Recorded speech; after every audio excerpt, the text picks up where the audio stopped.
Friends ఇదైతే మన Indian bank అనమాట.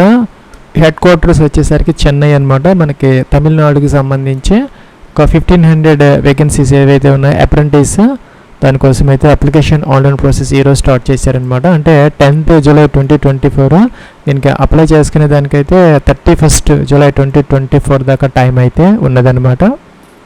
ఫ్రెండ్స్ ఇంకా స్టేట్ వైజ్ వేకెన్సీస్కి వచ్చేసరికి మన ఆంధ్రప్రదేశ్కి సంబంధించి ఒక 82 దాకా ఉన్నాయన్నమాట. ఏపీలో ఒక 82 ఉన్నాయి, ఎస్సీలో ఒక 13, ఎస్టీలో ఒక 5, ఓబీసీ 22, ఈడబ్ల్యూఎస్ 8 అనమాట, యూఆర్లో 34, అలాగే పీడబ్ల్యూడీ క్యాండిడేట్స్ కూడా కొన్ని వేకెన్సీస్ అయితే ఉన్నాయన్నమాట. ఇంకా తెలంగాణకి సంబంధించి కూడా మనకి 42 వేకెన్సీస్ దాకా ఉన్నాయి. ఇక్కడ కేటగిరీ వైజ్ బ్రేకప్ అయితే ఇచ్చారనమాట. ఇంకా కూడా డిస్ట్రిక్ట్ వైజ్ వేకెన్సీస్ కూడా కింద మనకి ఇవ్వడం జరిగిందనమాట. సో ఇక్కడ మనకి ఏవైతే డిస్ట్రిక్ట్స్లో ఉన్నాయో ఆ యొక్క డిస్ట్రిక్ట్స్లో వేకెన్సీస్ కూడా ఇవ్వడం జరిగింది. ఇక్కడ తెలంగాణ తీసుకుంటే అన్నీ కూడా ఉన్నాయన్నమాట. 42కి సంబంధించి బ్రేకప్ అయితే ఇచ్చారు. అలాగే ఆంధ్రప్రదేశ్కి సంబంధించి కూడాను లిస్ట్ అయితే ఉంది, మీరైతే చెక్ చేసుకోవచ్చు. ఎలిజిబిలిటీ క్రైటీరియాకి సంబంధించి ఏ సిటిజన్ ఆఫ్ ఇండియా అనమాట, అక్రాస్ ఇండియా దీనికి ఎవరైనా అప్లై అయితే చేసుకోవచ్చు. అయితే మనకి ఏ స్టేట్కి అయితే మీరు అప్లై చేస్తున్నారో ఆ స్టేట్కి సంబంధించినటువంటి లోకల్ లాంగ్వేజ్ అయితే మీరు రీడింగ్, రైటింగ్ అండ్ అండర్స్టాండింగ్ అయితే ఉండాలన్నమాట. 8th కానీ 10th క్లాస్ లేదంటే ఇంటర్మీడియట్ లెవెల్లో ఆ యొక్క లోకల్ లాంగ్వేజ్ ఒక సబ్జెక్ట్ కనుక చదువుకొని ఉంటే కనుక మీరు ఆ స్టేట్కి కూడా అప్లై అయితే చేసుకోవచ్చు అనమాట. మన ఆంధ్ర తెలంగాణకి సంబంధించి తెలుగు అయితే కంపల్సరీగా రావాలన్నమాట. సో ఇక్కడ మనకి కట్ ఆఫ్ డేట్ వచ్చేసరికి ఎలిజిబిలిటీ క్రైటీరియాకి సంబంధించి సపోజ్ ఏజ్ మనం తీసుకుంటే కనుక ఇక్కడ మనకి 20 to 28 ఇయర్స్ అనమాట. మినిమం 20, మ్యాక్సిమం 28 ఇయర్స్ మధ్య ఉంటే మీ యొక్క ఏజ్ మీరు అప్లై అయితే చేసుకోవచ్చు అనమాట. యాజ్ ఆన్ 1st జూలై 2024కి మీ ఏజ్ బిలో 28 అయితే అప్లై అయితే చేసుకో. అయితే ఎస్సీ ఎస్టీ ఓబీసీ పీడబ్ల్యూడీ క్యాండిడేట్స్కి అయితే ఏజ్ రిలాక్సేషన్ అయితే ఉందన్నమాట. సపోజ్ మీరు ఎస్సీ ఎస్టీ క్యాండిడేట్స్ అయితే కనుక 33 ఇయర్స్ అప్పర్ ఏజ్ అనమాట. అదే ఓబీసీ అయితే కనుక 31 ఇయర్స్, అలాగే పిహెచ్ క్యాండిడేట్స్ అయితే కనుక 38 ఇయర్స్ వరకు అప్లై అయితే చేసుకోవచ్చు. ఎడ్యుకేషన్ క్వాలిఫికేషన్కి సంబంధించి ఎనీ గ్రాడ్యుయేషన్ అనమాట. ఏదో ఒక సబ్జెక్ట్లో మీరు డిగ్రీ కనుక చేస్తుంటే 31st మార్చ్ 2020 తర్వాత ఎవరైతే ఈ గ్రాడ్యుయేషన్ చేస్తున్నారో ఫ్రెషర్స్, గతంలో ఈ యొక్క అప్రెంటిస్షిప్ ఎక్కడ కూడా చేయకుండా ఉండాలి. నాట్స్ ద్వారా మీరు ఎక్కడ కూడా ఈ యొక్క అప్రెంటిస్ తీసుకోకుండా ఫ్రెషర్ క్యాండిడేట్స్ అయి ఉండాలి. గ్రాడ్యుయేషన్ అనేది 31st మార్చ్ 2020 మార్చి తర్వాత, లేదంటే 2020 మార్చి ఆ సంవత్సరం, ఆ తర్వాత సంవత్సరాల్లో ఎవరైతే పాస్ అయ్యి ఉన్నారో గ్రాడ్యుయేషన్ వాళ్ళైతే దీనికి ఎలిజిబుల్ అయితే అవుతారనమాట. ఇంకా సెకండ్ క్రైటీరియా ఏంటంటే మీరు గతంలో దేనికి కూడా ఎక్కడ కూడా అప్రెంటిస్ ట్రైనింగ్ అయితే తీసుకోకుండా ఉండాలన్నమాట. ఫ్రెషర్ అయితే అయ్యి ఉండాలి. ఫ్రెండ్స్ ఇదైతే జాబ్స్ కదనమాట, మీకు 1 year పాటు ట్రైనింగ్ అయితే ఇవ్వడం జరుగుతుంది. ఫ్రెండ్స్ మీకు ట్రైనింగ్ అయితే ఇవ్వడం జరుగుతుంది. ఆ యొక్క స్టేట్లో మీరు సపోజ్ మీరు ఆంధ్రప్రదేశ్, తెలంగాణ తీసుకుంటే ఆ యొక్క పర్టికులర్ దాదాపుగా మీ యొక్క దగ్గర ఊళ్ళోనే ఉంటుంది అనమాట, మీ యొక్క డిస్టిక్లోనే ఉంటుంది ట్రైనింగ్. సపోజ్ మీది మెట్రో అర్బన్ బ్రాంచెస్ కనుక అయ్యి ఉంటే 15,000 రూపీస్ పర్ మంత్ అయితే మీకు ఒక సంవత్సరం పాటు ఇవ్వడం జరుగుతుంది. మీకు ట్రైనింగ్ ఇచ్చి నెలకి స్టైఫన్ కూడా ఇవ్వడం జరుగుతుంది. అదే ఇంకా సెమీ అర్బన్ కానీ ఇంకా రూరల్ అంటే గ్రామీణ ప్రాంతాల్లో కనుక బ్రాంచ్ ఉంటే కనుక వాళ్ళకి 12,000 రూపీస్ పర్ మంత్ అయితే ఇవ్వడం జరుగుతుంది అనమాట. ఇంకా మీకు అదర్ అలవెన్సెస్ అయితే ఉండవు, ఎందుకంటే ఇది కేవలం ట్రైనింగ్ కాబట్టి జాబ్ కాదనమాట. సో ఆ ప్రకారం మీకు విత్ ట్రైనింగ్ అలాగే స్టైఫండ్ అయితే ఇవ్వడం జరుగుతుంది. ఫ్రెండ్స్ ఇంకా సెలక్షన్ ప్రొసీజర్కి సంబంధించి ఒక ఆన్లైన్ టెస్ట్ అయితే ఒక ఆబ్జెక్టివ్ టైప్ కండక్ట్ చేయడం జరుగుతుంది. 100 questions 100 మార్క్స్ అనమాట. 1 గంట డ్యూరేషన్తో సింపుల్ టెస్ట్ అయితే కండక్ట్ చేయడం జరుగుతుంది. అట్లాగే మనకి నెగిటివ్ మార్కింగ్ కూడా ఉండదన్నమాట. 1/4 తీసేయడం జరుగుతుంది. General financial awareness, quantitative aptitude, general English అలాగే జనరల్ రీజనింగ్ అనమాట.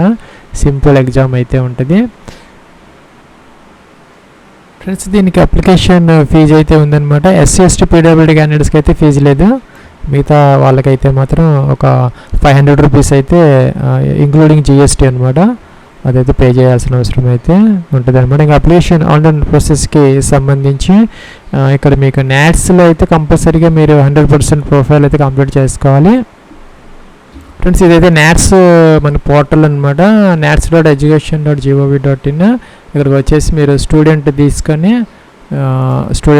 ఎన్రోల్ అయితే అవ్వాలన్నమాట. ఇక్కడ స్టూడెంట్ రిజిస్ట్రేషన్ అని ఉంటుంది, లాగిన్ అని ఉంటుంది అనమాట. ఇక్కడ క్లిక్ చేసి మీరు 100% ప్రొఫైల్ అయితే కంప్లీట్ అయితే చేసుకోవాలి. ఇక నాట్స్లో ఎలా అయితే ఎన్రోల్ అవ్వాలనేది ఒక సెపరేట్ వీడియో అయితే మీకు ఈ వీడియో కింద డిస్క్రిప్షన్లో ప్రొవైడ్ చేయడం జరిగింది. ఆ లింక్ క్లిక్ చేసి మీరు 100% ప్రొఫైల్ అయితే ఈజీగా కంప్లీట్ అయితే చేసుకోవచ్చు అనమాట. ఇంకా అప్లికేషన్ ఆన్లైన్ ప్రాసెస్కి సంబంధించి ఈ ఇండియన్ బ్యాంక్ వాళ్ళు మనకు ఒక లింక్ అయితే ఇవ్వడం జరిగింది. అంటే మీరు ఫస్ట్ నాట్స్లో 100% ప్రొఫైల్ కంప్లీట్ చేసుకున్న తర్వాత ఇక్కడికి రావాలన్నమాట. ఇక్కడికి వచ్చిన తర్వాత ఇండియన్ బ్యాంక్ ఎంగేజ్మెంట్ అప్రెంటిస్ ఇక్కడ 10th జూలై స్టార్ట్ అవుతుంది, 31st జూలై అనేది లాస్ట్ డేట్ అనమాట. ఈ రిజిస్ట్రేషన్ పాస్వర్డ్ ఇచ్చేసి మనం క్యాప్చర్ ఇచ్చేసి లాగిన్ అప్లికేషన్ ఫామ్ అయితే ఫిల్ అవుట్ చేసుకోవాలి. దానికన్నా ముందు ఇక్కడ మనకి click here for new registration ఉంది, దాని మీద క్లిక్ అయితే చేసుకోవాలన్నమాట. ఫ్రెండ్స్ క్లిక్ చేసాము, ఇలాగైతే వచ్చిందనమాట. ఇక్కడ మనకి 6 స్టెప్స్ ఆఫ్ అప్లికేషన్ ప్రాసెస్ అయితే ఇచ్చారు. Basic information, photo signature upload, details అనమాట, అంటే ఎడ్యుకేషన్ క్వాలిఫికేషన్ డీటెయిల్స్, అలాగే ప్రివ్యూ చెక్ చేసుకొని అప్లోడ్ అయితే చేసుకోవాలి. ఇంకా ఇక్కడ పేమెంట్ అయితే చేసుకోవాలన్నమాట. ఎవరికైతే SC ST PWD కాకుండా మిగతా వాళ్ళందరూ కూడా ఫీజు అయితే పే చేసుకోవాలి. స్టార్ మార్క్ పెట్టినవన్నీ మ్యాండేటరీ అనమాట, తప్పనిసరి ఫిల్ అవుట్ అయితే మీరు చేయాలి. ఫ్రెండ్స్ ఇక్కడ మీ యొక్క 10th క్లాస్ మెమోస్ ప్రకారం లేదంటే ఐడి ప్రూఫ్స్ ప్రకారం ఫ్రెండ్స్ ఇక్కడ మనకి ఐడి ప్రూఫ్ అన్నారు. సో ఇక్కడ మన ఫోటో ఐడి ఏదైతే ఉందో మీరు ఇక్కడ ప్రొవైడ్ చేస్తారో, అది ఎగ్జామినేషన్ క్యారీ చేస్తారో దాని మీద ఉన్న నేమ్ ప్రకారం మీ ఇక్కడ first name confirmation, middle name confirmation, last name confirmation అనమాట ఎంటర్ అయితే చేసుకోవాలి. ఇక్కడ స్టార్ మార్క్ దీనికే ఉన్నది.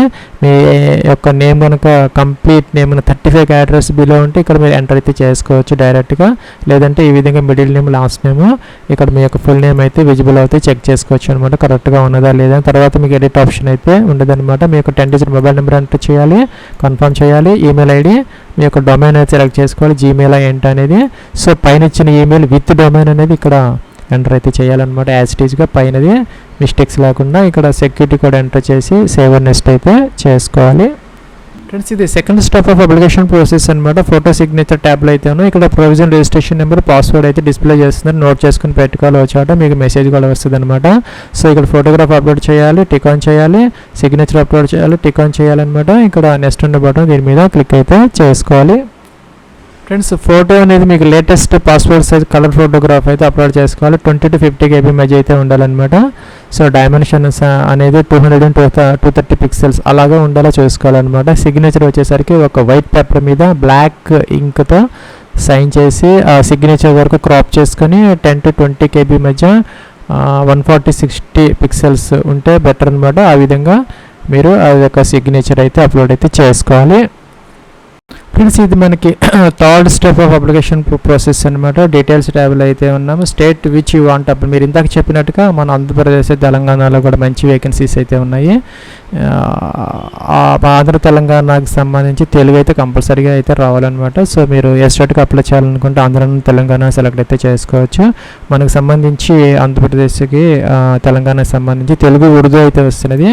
మీకు ఏ లాంగ్వేజ్ అయితే 10th క్లాస్ ఇంటర్మీడియట్ లెవెల్లో మీరు ఆ యొక్క సబ్జెక్ట్గా చదువుకొని ఉన్నారో అదైతే మనం సెలెక్ట్ అయితే చేసుకోవాలన్నమాట. మీరు 10th ఇంటర్లో ఆ సబ్జెక్ట్ చదువుకున్నారని చెప్పేసి తెలుగు ఇక్కడ ఎస్ అయితే పెట్టాలన్నమాట. అలాగే మీకు ఆ యొక్క తెలుగు అనేది లోకల్ లాంగ్వేజ్ అనేది రీడింగ్, రైటింగ్, స్పీకింగ్, అండర్స్టాండింగ్ వచ్చానని చెప్పేసి కూడా ఇక్కడ ఎస్ పెట్టాలి. అలాగే kind indicate medium of paper అనమాట. మీరు ఏ మీడియం ఆఫ్ ఎగ్జామినేషన్ రాయాలనుకున్నారు, ఇంగ్లీష్ అండ్ హిందీ అయితే ఫస్ట్ తీసుకోవాలి. ఇంగ్లీష్ అండ్ తెలుగు అయితే సెకండ్ ఆప్షన్ తీసుకోవాలి. ఇంగ్లీష్ అండ్ ఉర్దూలో మీకు పేపర్ ప్రజెంట్ చేయాలనుకుంటే థర్డ్ ఆప్షన్ తీసుకోవాలన్నమాట. సో మనం ఇంగ్లీష్ అండ్ తెలుగు అనేది సెలెక్ట్ అయితే చేసుకోవచ్చు, అది మీ ఆప్షన్ అనమాట. ఇంకా డిస్ట్రిక్ట్ అనమాట. ఇక్కడ మనకి డిస్ట్రిక్ట్, మీరు ఏ డిస్ట్రిక్ట్లో ప్రిఫరెన్స్ అనమాట, మీకు ఎక్కడ ట్రైనింగ్ అనేది కావాలనుకుంటున్నారో మీకు సెలెక్ట్ అయితే చేసుకునే అవకాశం అయితే ఇక్కడ ఈజీగా ఉంటుంది అనమాట. 3 అయితే మీరు మన ఆంధ్ర, తెలంగాణకు సంబంధించి ఆల్మోస్ట్ ఆల్ డిస్ట్రిక్ట్స్ అయితే ఉన్నాయన్నమాట. మీకు category UR, EWS, OBC, ST select అయితే చేసుకోవాలన్నమాట. మీ కేటగిరీ తర్వాత చేంజ్ చేసుకునే అవకాశం అయితే లేదంటే మీకు సబ్ కాస్ట్ అయితే ఎంటర్ అయితే చేసుకోవాలి. అలాగే ఇక్కడ పీడబ్ల్యూడీ క్యాండిడేట్స్ అయితే ఎస్ పెట్టాలి, లేకపోతే నో అనమాట. ఇంకా ఎస్ పెడితే ఈ కాలమ్స్ అన్నీ ఉంటాయి, ఇవన్నీ ఫిల్ అవుట్ చేసుకోవాలి. పీడబ్ల్యూడీ క్యాండిడేట్స్ వాళ్ళకి మాత్రం ఇది కూడా అనమాట. పీడబ్ల్యూడీ క్యాండిడేట్స్కి సంబంధించి 2016 ప్రకారం ఎవరైనా డిజబుల్ క్యాండిడేట్స్ ఉంటే ఎస్ పెట్టాలి, లేకపోతే నో అనమాట. ఇంకా ఇవన్నీ కూడాను జనరల్ క్యాండిడేట్స్కి అవసరమైతే లేదనమాట. ఇక్కడ నుంచి 40% అని ఉంది అబౌవ్ ఆ కాలం నుంచి ఇక్కడ వరకు ఏమైతే ఉండదు అనమాట. ఇక్కడికి రావాలి. 1984 రైట్స్ విక్టిమ్స్ ఫ్యామిలీ మెంబర్స్ అయితే కనుక ఎస్ పెట్టాలి, లేకపోతే నో అనమాట. మీకు రిలీజియన్ హిందూ ఇవన్నీ ఉన్నాయి, సెలెక్ట్ అయితే చేసుకోవచ్చు అనమాట. మీకు మైనారిటీ రిలీజియస్ కమ్యూనిటీ స్టేటస్ ఉంటే ఎస్ పెట్టాలి, లేకపోతే నో అనమాట. హిందూ వాళ్ళకి మాత్రం ఉండదు, ఇంకా అదర్ దాన్ హిందూ ఎవరన్నా ఉంటే వాళ్ళకి మైనారిటీ రిలీజియస్ కమ్యూనిటీ స్టేటస్ ఉంటుంది, వాళ్ళు ఎస్ అయితే పెట్టుకోవచ్చు అనమాట. ఇంకా are you seeking relaxation for widow divorced women ఎవరన్నా ఉంటే జ్యుడిషియల్ సెపరేటెడ్ మ్యారేజ్ చేసుకోకుండా రీమ్యారేజ్ వాళ్ళు మాత్రం ఎస్పెక్ట్, లేకపోతే నో అనమాట. ఇంకా నెక్స్ట్ ఇండియన్ సెలెక్ట్ చేసుకోవాలి. ఇంకా ఇంపార్టెంట్ ఏంటంటే ఇక నాట్స్ రిజిస్ట్రేషన్ నెంబరు ఇది తప్పనిసరిగా మీరు ఇక్కడ ఎంటర్ అయితే చేసుకో. 100% ప్రొఫైల్ కంప్లీట్ చేయాలి ఇక్కడ. దానికోసం మీకు ఈ వీడియో కింద డిస్క్రిప్షన్లో ఒక లింక్ అయితే ప్రొవైడ్ చేయడం జరిగింది. దాంట్లో 100% ప్రొఫైల్ ఎలాగా జనరేట్ చేసుకోవాలనేది ఉన్నదన్నమాట. దాని ప్రకారం ఈజీగా మీరు చేసుకోవచ్చు, ఫీజు అయితే ఏముండదు దానికి. అలాగే ఇక్కడ న్యాస్ రిజిస్ట్రేషన్ నెంబర్ ఎంటర్ చేసిన తర్వాత ఇక్కడ స్టేట్ విచ్ ఎగ్జామినేషన్ బిలాంగ్స్, మీరు ఏ స్టేట్లో ఎగ్జామ్ రాయాలనుకుంటున్నా సెలెక్ట్ చేసుకోవాలి. సపోజ్ ఆంధ్రప్రదేశ్ ఇస్తే ఇక్కడ మనకి కర్నూలు, విజయవాడ, గుంటూరు, విశాఖపట్నం, విజయనగరం అయితే వచ్చాయన్నమాట. అలాగే మీరు ఇక్కడ తెలంగాణ కనుక సెలెక్ట్ చేసుకుంటే హైదరాబాద్, సికింద్రాబాద్, కరీంనగర్, ఖమ్మం, వరంగల్ ఇలాగైతే వచ్చాయన్నమాట. సెలెక్ట్ అయితే చేసుకోవచ్చు మీకు కావాల్సినటువంటి ఎగ్జామినేషన్ సెంటర్ అనమాట. ఇక డేట్ ఆఫ్ బర్త్ కోసం క్యాలెండర్ అయితే ఇచ్చారు. మీ యొక్క date of birth as per 10th class mark sheet ప్రకారం అలాగా సెలెక్ట్ అయితే చేసుకోవాలి. మీ ఏజ్ అనేది ఫస్ట్ జూలై 2024 చూపెడతారు, చెక్ చేసుకోవాలి. అలాగే మీరు male of female both are eligible అనమాట. మీరు ట్విన్ బ్రదర్ సిస్టర్ కవల్ అయ్యి ఉండి ఎస్ పెట్టాలి. ఎస్ పెడితే వాళ్ళు మేల్ ఆఫ్ ఫీమేల్ వాళ్ళ నేమ్స్ అయితే మెన్షన్ చేయాలి. వాళ్ళకి ఒకటే డేట్ ఆఫ్ బర్త్ అయితే ఉంటుంది కాబట్టి నో బెర్త్ అవసరం అయితే లేదనమాట. మీరు మెరిటల్ స్టేటస్ అన్మ్యారీడా, మ్యారీడా, వీడోవరా, ఇంకా డైవర్స్లో, ఇంకా జ్యుడిషియల్లీ సెపరేట్లా సెలెక్ట్ అయితే చేసుకోవాలి. మీ యొక్క ఫాదర్స్ నేమ్ అలాగే మీ యొక్క మదర్స్ నేమ్ ఎంటర్ చేసుకోవాలి. అడ్రస్ అనమాట, డోర్ నెంబర్, ఫ్లాట్ నెంబర్తో సహా కంప్లీట్ అడ్రస్, పిన్ కోడ్తో సహా ఎంటర్ చేసుకోవాలి. ఇంకా పర్మనెంట్ అడ్రస్ ఏమైతే టిక్ ఆన్ చేయాలి. కిందకు వచ్చేస్తే ఇంకా జిఎస్టీ ఇన్వాయిస్ కోసం మీరు ఇక్కడ కరస్పాండెన్స్ అడ్రస్ సెలెక్ట్ అయితే చేసుకోవచ్చు. ఎస్సీ, ఎస్టీ, పీడబ్ల్యూడీ క్యాండిడేట్స్కి మాత్రం ఫీజు నీళ్ళు చూపిస్తుంది, రిమైనింగ్ వాళ్ళకి మాత్రం ఫీజు అయితే పే చేసుకోవాలన్నమాట. వ్యాలిడేట్ అయితే చేసుకోవాలి. ఇది ఎర్రర్స్ అంటే రెక్టిఫై చేసుకొని సేవ్ నెక్స్ట్ అయితే చేయాలన్నమాట. ఫ్రెండ్స్ ఇదైతే మనకి ఈక్యూ కాలం అనమాట. Education qualification age on 1st July 2024 me graduation అయితే కంపల్సరీగా అయి ఉండాలన్నమాట. అలాగే 1st March 2020 అంటే 2020 మార్చి నుంచి ఈ 2024 మధ్య మీ యొక్క గ్రాడ్యుయేషన్, మీరు ఏ గ్రాడ్యుయేషన్ అయినా పర్వాలేదు సెలెక్ట్ అయితే చేసుకోవాలి. ఇక్కడ ఆర్ట్స్, సైన్స్, కామర్స్, మేనేజ్మెంట్ అన్నీ ఉన్నాయి. ఇక్కడ లేని డిగ్రీ కానీ మీరు చేసిన అదర్స్ అయితే తీసుకోవచ్చు, లేదంటే డైరెక్ట్గా సెలెక్ట్ అయితే చేసుకోవచ్చు. Date of passing of graduation అనమాట, ఎప్పుడు పాస్ అయ్యారో, పర్సంటేజ్ ఎంత వచ్చింది, first class, second class mention అయితే చేసుకోవాలన్నమాట. అలాగే ఇక్కడ మీకు మీరు గతంలో అప్రెంటిస్ ట్రైనింగ్ తీసుకోలేదని చెప్పేసి నో అయితే పెట్టుకోవాలి. అవి అండర్గ్రౌండ్ అప్రెంటిస్ ట్రైనింగ్ అని ఇచ్చారు, నో పెట్టాలి. ఎక్స్పీరియన్స్ ఇది నుండి ఎంటర్ చేయాలి, లేకపోతే అవసరం లేదనమాట. ఇవి ఫ్రెషర్స్ కాబట్టి ఎక్స్పీరియన్స్ అయితే ఏమీ ఉండదు. అలాగే ఇక్కడ లాంగ్వేజెస్ అనమాట, తెలుగు వర్డ్ కంపల్సరీ వచ్చింది మనకి. Read, right, speak compulsory tick on చేయాలి. ఇంకా వేరే 2 లాంగ్వేజెస్ కూడా ఇచ్చుకోవచ్చు అనమాట. వ్యాలిడేట్ చేసుకోవాలి, ఓకే అనాలి, సేవ్ నెక్స్ట్ అయితే చేయాలన్నమాట. ప్లస్ ఇక్కడ ప్రివ్యూ కనపడుతుంది, చెక్ చేసుకోవాలి. అన్నీ కరెక్ట్గా ఉంటాయి, ఐ అగ్రీ అని చెప్పేసి ఇక్కడ కంప్లీట్ రిజిస్ట్రేషన్ చేసుకోవాలి. లేదంటే బ్యాక్ బటన్ ఉందన్నమాట, బ్యాక్ వెళ్ళిపోయి మీరు ఎడిట్ అయితే చేసుకోవచ్చు. తర్వాత అయితే ఎడిట్ ఆప్షన్ అయితే ఉండదన్నమాట. ఫీజు ఉన్న వాళ్ళకి ఫీజు అయితే వేస్ట్ అయిపోతుంది. సో జాగ్రత్తగా అయితే మీరు చెక్ చేసుకొని తర్వాత మాత్రమే ఇక్కడ మీకు కన్ఫర్మేషన్ అయితే చేసుకోవాలి. కంప్లీట్ రిజిస్ట్రేషన్ అన్నారు, ఓకే అన్నారు. ఇక ఎడిట్ ఆప్షన్ లేదు కాబట్టి ఇక్కడ మనకు ఒక కన్ఫర్మేషన్ మెసేజ్ అయితే వస్తున్నది, ఓకే చేసుకోవాలన్నమాట.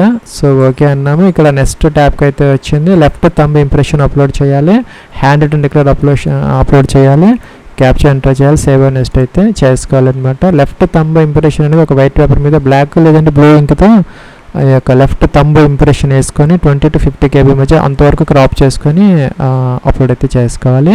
ఇంకా హ్యాండ్ రిటన్ డిక్లరేషన్ అనమాట, 50 to 100 KB మధ్య ఒక వైట్ పేపర్ మీద బ్లాక్ ఇంక్తో కింద మనకి ఇన్ఫర్మేషన్ ఇచ్చారు. ఇదైతే మీరు చేతితో రాసుకొని అంతవరకు క్రాప్ చేసుకొని అప్లోడ్ అయితే మీ నేమ్ రాసుకొని hereby declare that all the information submitted by me in the application form is correct, true and valid. I will present the supporting documents as and when required అనమాట.